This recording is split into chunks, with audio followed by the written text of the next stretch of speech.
धन्यवाद अनुप्रिया जी। आज जदयू के इस प्रेस कॉन्फ्रेंस में उपस्थित श्रीमती अंजुम जी, सुश्री अनुप्रिया जी और इलेक्ट्रॉनिक और प्रिंट मीडिया के तमाम यहाँ जो हमारे साथीगण हैं, लोकतंत्र के चौथे खंभे के तौर पर उपस्थित हैं, आप सबों का बहुत बहुत स्वागत है। आज जिस विषय पे हम यहाँ उपस्थित हुए हैं वह विषय है बिहार में की महिलाओं की स्थिति और जो सबलीकरण हुआ है बिहार की महिलाओं का, उस विषय पर आज का प्रेस कॉन्फ्रेंस है। इसकी शुरुआत आदरणीय नीतीश कुमार जी ने 2006 में की थी और वो पहली शुरुआत थी बिहार की बेटियों, बिहार की महिलाओं को आरक्षण देकर, और उसके बाद उन्होंने साइकिल योजना की शुरुआत की बिहार में, जिससे बेटियों को गति और शक्ति में समन्वय का पाठ पढ़ाया बिहार की बेटियों को। और आज उस दिशा में आगे बढ़ते हुए आज वो बेटियां जो उस दिन साइकिल लेके निकलती थी, आज आप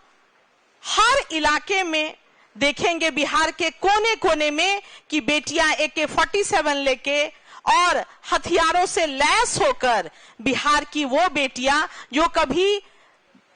मानवीय सभ्यता ने जिसे अबला का नाम दिया था, आदरणीय नीतीश कुमार जी ने स्थापित किया कि वो सबला हैं, और इसका एहसास विपक्ष को भी होना चाहिए, दिखना चाहिए कि बेटियां सशक्त रूप में कैसे समाज को सुरक्षा प्रदान कर रही है AK-47 के साथ।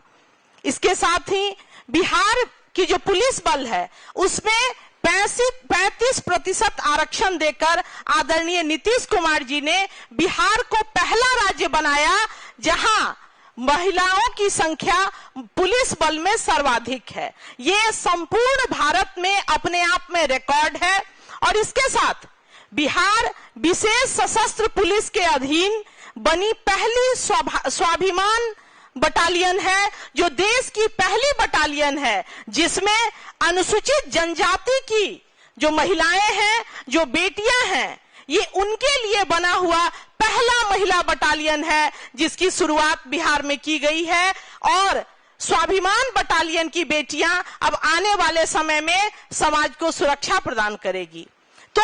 ये वो समाज अब है जहां बेटियां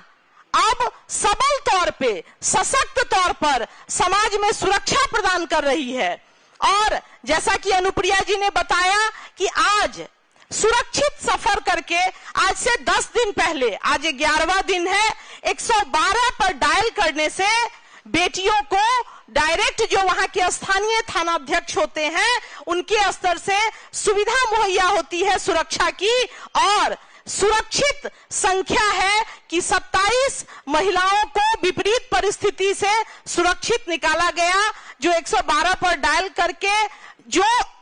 प्रमाण है कि कितनी संवेदनशील है बिहार सरकार महिलाओं को लेकर, बेटियों को लेकर। और इसके साथ एक चीज मैं इस प्रेस कॉन्फ्रेंस के माध्यम से नेता प्रतिपक्ष बिहार आदरणीय तेजस्वी यादव जी को कहना चाहूंगी कि उन्होंने बिहार के 19 सालों से मुख्यमंत्री आदरणीय नीतीश कुमार जी के प्रति जो गलत बयानबाजी की है मुजफ्फरपुर में, उनका वह बयान कहीं न कहीं उनकी भाषाई दरिद्रता और असंस्कारी स्वभाव को दर्शाता है। और मैं पूछती हूं कि क्या आदरणीय तेजस्वी यादव जी, आप अपने घर के आंगन में अपने घर के बुजुर्गों को इसी तरह के संबोधन से संबोधित करते हैं? ये बहुत राजनीतिक तौर पर गिरावट की मानसिकता का परिचायक है कि आप बिहार के माननीय मुख्यमंत्री के प्रति इस तरह की भाषा का उपयोग करते हैं, और निश्चित तौर पर इसके लिए आपको क्षमा मांगना चाहिए। अब आगे श्रीमती अंजुम आरा जी। बहुत बहुत धन्यवाद। आज इस प्रेस वार्ता में हमारी पार्टी की महिला प्रकोष्ठ की माननीय प्रदेश अध्यक्ष और माननीय प्रवक्ता डॉक्टर भारती मेहता जी, छोटी बहन प्रवक्ता सुश्री अनुप्रिया जी, और आप तमाम प्रिंट एवं इलेक्ट्रॉनिक मीडिया के साथियों, छायाकार बंधुओं, जैसा कि स्पष्ट है कि अनुप्रिया ने और भारती जी ने आप लोगों के समक्ष अपनी बातों को रखा। देखिए, नेता प्रतिपक्ष लगातार जिस तरह से अनर्गल बयान दे रहे हैं बिहार के संदर्भ में, सरकार के संदर्भ में, वो स्पष्ट लग रहा है कि जो वो यात्रा पे निकले हैं, यात्रा के दौरान जो उनके पार्टी के वर्कर, कार्यकर्ता और आवाम जो फीडबैक दे रही है, निश्चित रूप से वो बौखला गए हैं, परेशान हैं, छटपटाहट में हैं, हताशा में हैं। और यही कारण है कि अमर्यादित बयान जिसकी चर्चा भारती जी ने किया है, लगातार वो मेड आउट कर रहे हैं, जिसपे हम लोगों को घोर आपत्ति है। माननीय मुख्यमंत्री नीतीश कुमार जी ने कहीं से कोई किंतु परंतु नहीं, वेल एस्टैब्लिश ये फैक्ट है इस बिहार के शासन प्रशासन का। 2005 में जब नीतीश कुमार जी को सत्ता उन्होंने संभाला तो सबसे पहले कहा कि न्याय के साथ सबका विकास करूंगा, और वे तमाम वर्गों का उन्होंने विकास के लिए काम किया। लेकिन बिहार जो राष्ट्रीय पटल पे एक लंबी लकीर खींचने में मजबूत कामयाबी दर्ज किया, वो कामयाबी रहा महिला सशक्तिकरण को लेकर के, जिसे न सिर्फ देश में बल्कि वैश्विक स्तर पे इसकी तारीफ हुई, इसकी प्रशंसा हुई और इसे एज अ मॉडल स्टेट के तौर पे अपनाया गया। और देश की महामहिम उस वक्त की राष्ट्रपति महोदया ने भी कहा था कि बिहार विमेन एम्पावरमेंट को लेकर के, विमेन के अधिकारों को लेकर के, विमेन की सिक्योरिटी, सुरक्षा और रक्षा को लेकर के एक मॉडल स्टेट बन चुका है, इसमें कहीं कोई दो राय नहीं है। माननीय मुख्यमंत्री नीतीश कुमार जी जिस तरह से अपनी दूरदर्शी सोच को लेकर के, जो उनका विजन था बिहार को विकसित बिहार बनाने का, तमाम वर्गों के विकास का, उसको मिशन के तौर पे लेते हुए जिस तरह से उन्होंने काम किया, तो ये कहा जा सकता है कि उन्होंने बिहार को जो विकास के पथ पर डाला वो बहुत ही गतिशील, बहुत ही गतिमान हो गया है। विशेष तौर पे महिला अधिकार को लेके, महिला रक्षा को लेके, महिला सुरक्षा को लेकर के। और यही कारण है कि जब नेता प्रतिपक्ष या विपक्ष इस संदर्भ को लेकर के बात कहता है तो हम लोग कहते हैं कि आप महिला रक्षा सुरक्षा की बात कर रहे हैं। और इससे बड़ा प्रमाण क्या हो सकता है कि 24 घंटे में 24 घंटे हमारी प्रदेश की बेटियां जो है अत्याधुनिक हथियार लेकर के, वर्दी से लैस होकर के हमारी और आपकी तमाम लोगों की सुरक्षा दे रही हैं। ये वही बेटियां हैं जो कभी घर की दहलीज से बाहर नहीं निकल सकती हैं। इससे बड़ा लॉ एंड ऑर्डर का, इससे बड़ा सुरक्षित माहौल मुझे नहीं लगता है कि हो सकता है कि जहां बेटियां रात के अंधेरे में भी वो सड़कों पे खड़ी होकर के समाज को सुरक्षा प्रदान कर रही हैं, AK-47 लेकर के, साइकिल से चढ़ करके वो अपने भविष्य का निर्माण कर रही हैं। तो कहीं ना कहीं तेजस्वी यादव जी जो सत्ता के ऊपर एक अनर्गल बयान दे रहे हैं, तो ये जो तस्वीर है बयां कर रही है बिहार की, बेटियां साइकिल पे चढ़ करके स्कूल जा रही हैं, बेटियां अत्याधुनिक हथियार अपने कमर में रख करके, वर्दी पहन करके समाज को सुरक्षित कर रही हैं, ये सबसे बड़ा प्रमाण है नीतीश कुमार जी के सुशासन का, नीतीश कुमार जी ने जो बेटियों को अधिकार दिया है उसका। आजकल आप लोग देख रहे होंगे, नहीं एक चीज और मैं कह दूं, अनु ने और भारती जी ने कहा कि सुरक्षित सफर की जो शुरुआत हमारी हुई 10 दिनों में, मात्र 10 दिनों में इतना स्ट्रांग और इतना पॉजिटिव इंपैक्ट आया कि 10 दिनों के अंदर 27 महिलाओं को यात्रा के दौरान, महिलाओं ने जो अपने फोन के माध्यम से सूचित किया, तो हमारी पुलिस ने 27 महिलाओं को एक सुरक्षित यात्रा करने का एहसास कराया। और बिहार की तमाम बेटियां या महिलाएं उससे ये समझ पाए कि किस तरह से वो इस व्यवस्था का, जो नीतीश कुमार जी ने सुरक्षा सफर की शुरुआत की है, उसका वो लाभ ले सकती है। थोड़ी सी मैं डाटा दे दूं आपको कि यह यात्रा जो है 5 सितंबर से सुरक्षित सफर की यात्रा शुरू हुई और एक पायलट प्रोजेक्ट के तौर पे इसे लिया गया। 6 जिलों में इसकी शुरुआत हुई, पटना में, गया, मुजफ्फरपुर, भागलपुर, बेगूसराय तथा नालंदा।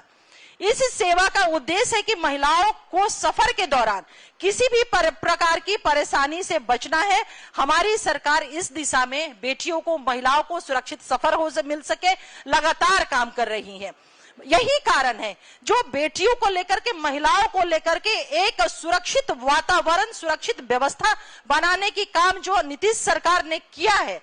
इसका परिणाम क्या हुआ कि बेटियों को लेकर के महिला अपराध में बिहार में भारी गिरावट आई हुई है। महिला अपराध के विरुद्ध जो क्राइम रेट है, हम देखते हैं कि 2021 की अपेक्षा अभी जो है उसमें कमी आई है। शराबबंदी एक ऐसा हमारे नीतीश कुमार जी का साहसिक और ऐतिहासिक कदम रहा, जो महिलाओं की एट्रोसिटीज होती थी, डोमेस्टिक वायलेंस के केसेस होते थे, उन सारे अपराधों में, उनके साथ प्रताड़ना में, चाहे वो प्रताड़ना शारीरिक होता था, मानसिक होता था, तमाम एट्रोसिटीज में वो कमी आई हुई है। मैं आपको एक डाटा दे दूं कि एनसीआरबी के आंकड़ों के अनुसार महिलाओं के विरुद्ध अपराध पहले की अपेक्षा कम हुए हैं। 2021 में जहां बिहार में महिलाओं के विरुद्ध का आंकड़ा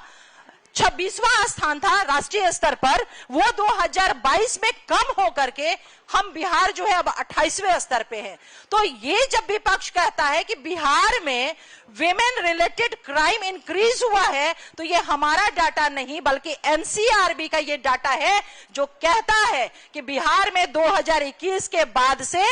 वेमेन रिलेटेड जो अपराध है, क्राइम है, उसमें गिरावट आई हुई है। तो नेता प्रतिपक्ष बौखलाए हुए हैं, जो फीडबैक जनता से मिल रही है, उन्हें बिहार का सुशासन नहीं दिख रहा है, उन्हें बिहार का कानून का राज नहीं दिख रहा है, और यही कारण है कि वो अनर्गल बयान दे रहे हैं। एक अभी आज हम लोग पीसी से पहले एक और खबर हम लोगों के सामने चल करके आई। वो खबर थी कि सीबीआई ने और ईडी ने चार्जशीट और सप्लीमेंट्री चार्जशीट ऑनरेबल कोर्ट में सबमिट किया, और उसमें आदरणीय लालू प्रसाद यादव जी के नेता प्रतिपक्ष तो इम्प्लीकेटेड रहे हैं, उस केस में हाजिरी बजाते ही रहे हैं। लालू प्रसाद जी हाजिर हो, आदरणीय तेजस्वी यादव जी हाजिर हो, न्यायिक प्रक्रिया हाजिर तो होना पड़ेगा, लेकिन लालू यादव जी के परिवार के और लोगों के नाम सप्लीमेंट्री चार्जशीट में सबमिट हो गए हैं। आप लोगों को इस बात की जानकारी है कि नेता प्रतिपक्ष यात्रा को बीच में ही स्थगित करके, रोक करके विदेश यात्रा पे जा रहे हैं।